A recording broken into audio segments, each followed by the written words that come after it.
মুসলমানদের জানাই আসসালামু আলাইকুম। অন্য ধর্মাবলম্বী সকলের প্রতি আন্তরিক শুভেচ্ছা অভিনন্দন।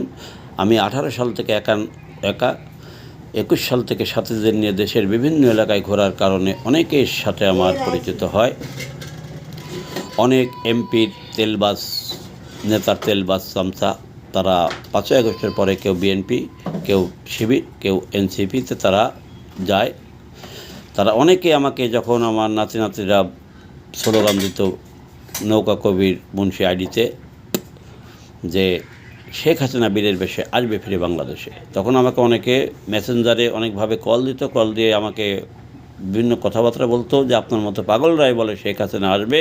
আমাকে অনেক গালাগালিও করতো। তার গালাগালি করলে আমার কোনো সমস্যা নাই, তাদেরই ক্ষতি হতো, তাদের নেকি আমার আমল নামে আসতো। কারণ আমি সত্য কথা বলে শুনে যে তারা গালাগালি করে সেটা তাদের ব্যাপার। আমি তাদের গালির প্রতিবাদ করতাম না, কখনো করিও নাই। তবে তাদের দ্বারা আমি একটা কথা বলতাম, 81 সালে শেখ হাসিনা এসেছিল, ডিজিটাল বাংলাদেশ ছিল না, দেশ এত উন্নত ছিল না, হাতে হাতে মোবাইল ছিল না। তখন ঢাকা শহর জনসমুদ্রে পরিণত হয়েছিল। এখন শেখ হাসিনা কয়েক বছরে দেশের সাধারণ মানুষের যে কাজ করেছে, ঘরে ঘরে ভাটা ভর্তুকির সরাসরি লক্ষ লক্ষ ভূমিহীনদের দিয়েছে জমিবাড়ি। তো এখন যখন শেখ হাসিনা আসবে, কোন নেতা আসলো না আসলো তা দেখার প্রয়োজন নাই। তৃণমূলের কর্মী এবং জনগণ সেদিন কর্মবিরতি করবে।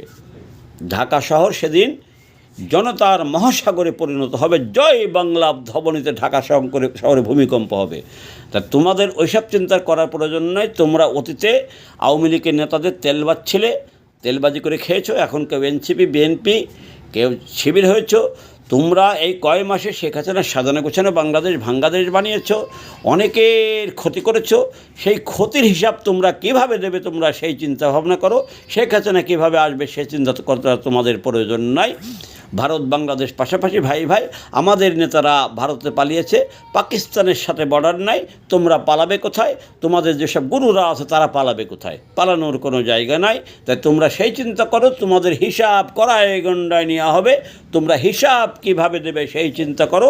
সেই দিন আর ইনশাআল্লাহ বেশি বাকি নাই।